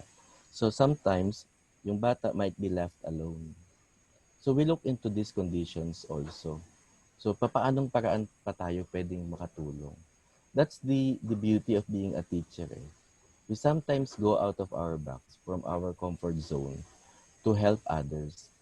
That's why, lagi mo binabanggit, pag teacher ka, meron ka ng may mansion ka na sa langit eh. Unti-unti, you're building blocks. No? Nagbi-build ka na ng mga cobblestones mo papunta doon sa mansion mo. Kasi that's what we are as teachers. Then, of course, health of the learners. Pwede kasi na ang learner sakitin. No? So, that can be a factor. And of course, the emotional factor of the learner. Ano ba ang pwedeng pinaghuhugutan ng bata? And we need to understand all these factors that might affect the learning condition of the child. Remember, as teachers, lagi nating tatandaan yung not one less. Ulitin ko, not one less. This is a kind of philosophy na binabanggit natin na not one less, that every child is important. Bawat isa mahalaga. No one should be left behind. No? Sabi nga nila that the moment we journey with our learners, we make it a point that we will never leave any stone unturned. So, bawat bata, bibigyan natin ng karampatang opportunity para doon sa kanyang learning para maging progressive siya balang araw. Alright? Now, we need to understand also the types of learning.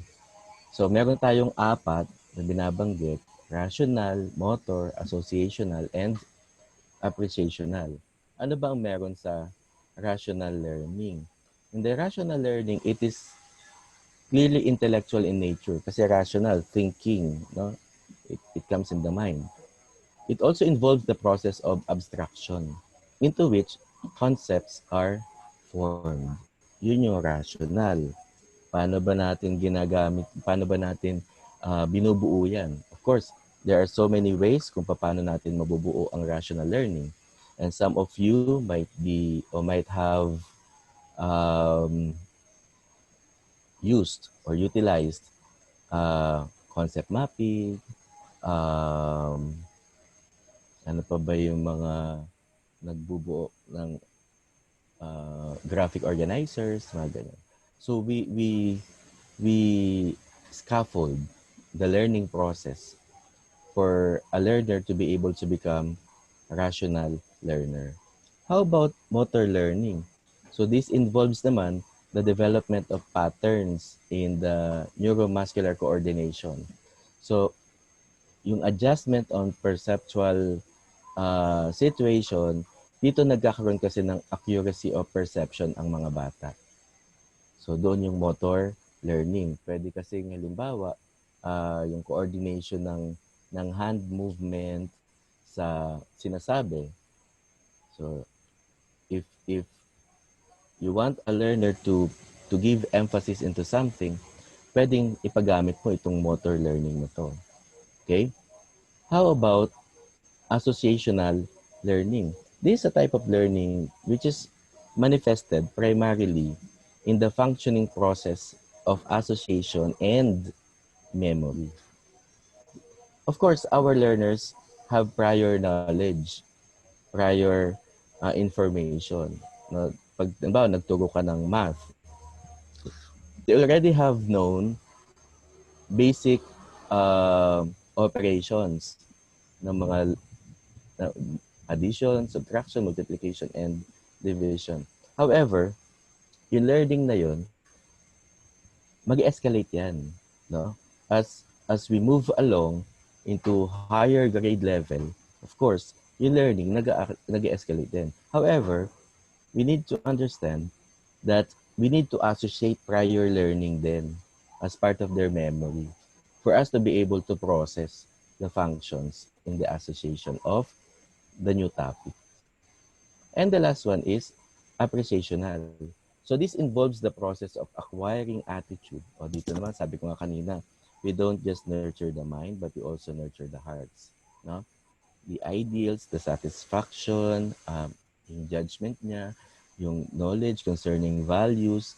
So, yung recognition of worth and importance, which the learner gains from participating in learning activities. Katulad nung ginawa nyo kanina with Ma'am Girlie, that is appreciational learning. No? Actually, alam nyo naman na yon. Kaya lang, nung binabanggit ni Ma'am Girlie yun, you were able to appreciate more. And that is part of appreciational learning. Alright? So with that, titignan natin ngayon, paano ba tayo mag evolve Paano ba tayo magsisimula?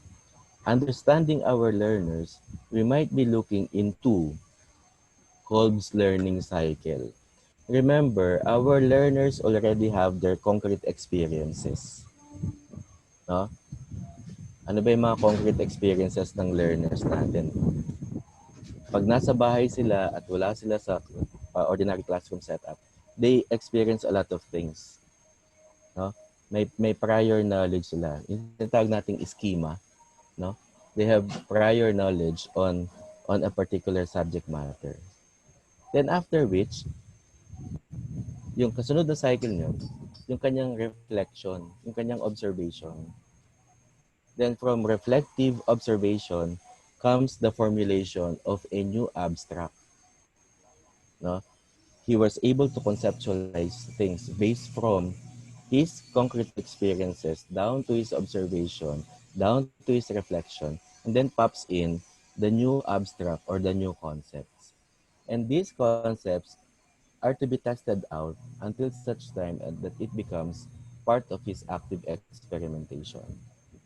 And then the active experimentation becomes the new concrete experience for our learners. So this is now the Kolb's learning cycle. And I surmise that our learners have this kind of cycle, has this kind of learning cycle.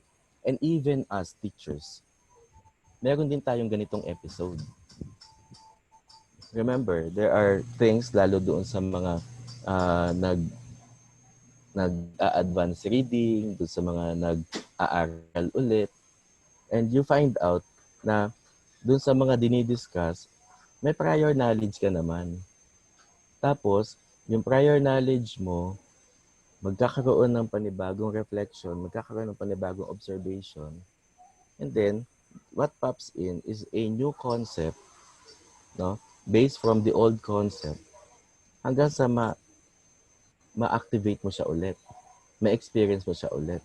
And based from that experience, that comes a new concrete experience to you, na-elevate siya. So, yun yung learning cycle ni David Gold. Now, due to sa cycle na to, makikita natin yung learning style. You will find out that our learners, aside from understanding the learning cycle, you'll find out that our learners at first may be divergent. Kasi batak-batak din yung kanilang understanding on a particular topic based from their prior experience, based from their schema or schemata. No? Pero pag nag-employ ka na ngayon ng teaching ng teaching strategy mo, you'll find out that our learners eventually would assimilate the learning. That's the time that we were able to define problems, no? Nagkakaroon sila ng aha moment. Yun pala yun. Ganun pala.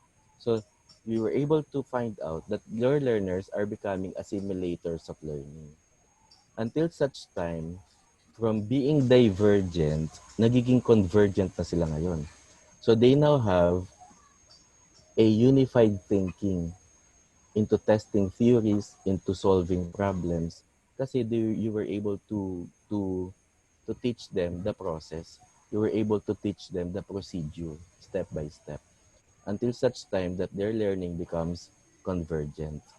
And then once they become convergent, they become executor of learning, or in some in some in some books ang tawag nila diyan accommodator, no? So they were able to implement solutions. They were able to accommodate knowledge at na-escalate 'yon. So yun yung learning style. Our learners might be at this point in time might be divergent. But the moment we employ the different learning strategies, the different methods and approaches, there might be a possibility that our learners may assimilate the learning process until such time that they become convergent and later on accommodators of learning. All right? Now, having said that, makikita nyo in the picture, we have the picture brain. Kasi kanina, yung cycle and the learning style. Pero we will try to find out paano ba natin ma-accommodate yung learning ng bata, no? With the left and right brain theory, makikita natin if the learner is using much of his left brain, makikita mo that he might be logical, he might be verbal, digital, symbolic, and so on and so forth. So, analytic yung learner. However, in the creative part of the brain, which is the right brain, he might be learning much on art, music, colors, having his creative instinct, no? Etong kabuuan na to ng brain ng bata, kung babalikan natin yung learning style ni Cole, pumapasok siya, no? Bawat bata iba-iba yung individual differences na binabanggit. That we might be thinking that our learners might be divergent in nature. However, tayo, pag pinagsama-sama natin itong mga learning strategies natin, teaching strategies natin, we might be in the process of developing our learners to becoming accommodators in nature. So, yon. Okay? Now, ano ba ang meron dun sa binabanggit na theory ng left brain and right brain dominance? So, sinasabi nga that each side of the brain controls different types of thinking. Remember, ang mga bata natin ay thinkers.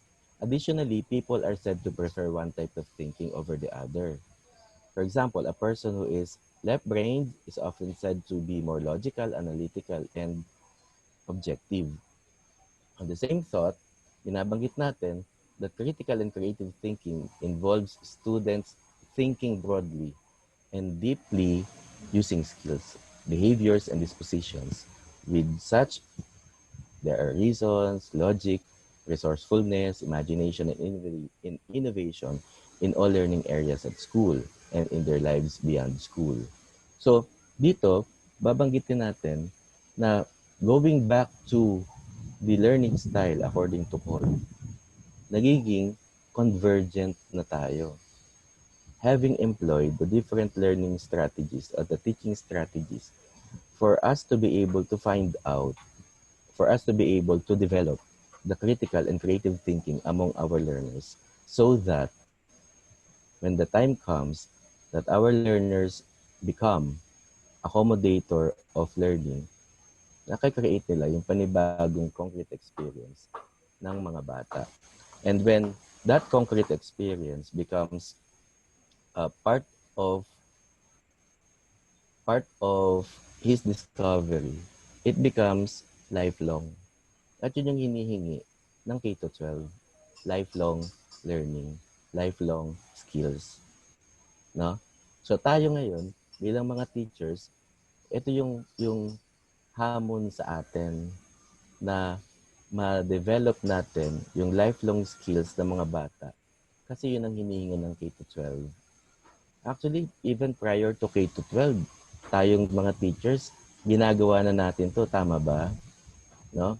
We have employed already so many teaching strategies for our learners to become creative, for our learners to become critical. Siguro, ng time na yon hindi lang natin pag-aanong na bibigyan ng focus kung ano tawag doon. Pero whatever you may call it, tayo bilang teachers, ina-employ natin itong mga strategies na to, ina-employ natin itong mga methods na to, ina-employ natin itong mga approaches na to with only one thing in mind. Develop our learners holistically. Alright? So because of that, sinasabi natin na ang critical at creative functions of the minds are so interwoven. Ibig sabihin, hindi pwedeng i-separate. No? So, that neither can be separated from the other without an essential loss to both. So, ibig sabihin yan, yung creative saka yung critical function ng isang tao, particularly ng ating mga bata, dapat interwoven. No? Pinagsasama natin para makadevelop tayo ng isang holistic learner. Alright? Question so far? Okay. So medyo I am in time. Now, I want you to read this poem kasi noong 2015, I was very inspired to writing a poem about teachers. So I'll read it aloud. I am an engineer. No, I don't build bridges, but I fill in the gaps. I am an architect. No, I don't draw perspectives, but I plan for the future. And that's what we are as teachers. I am a lawyer.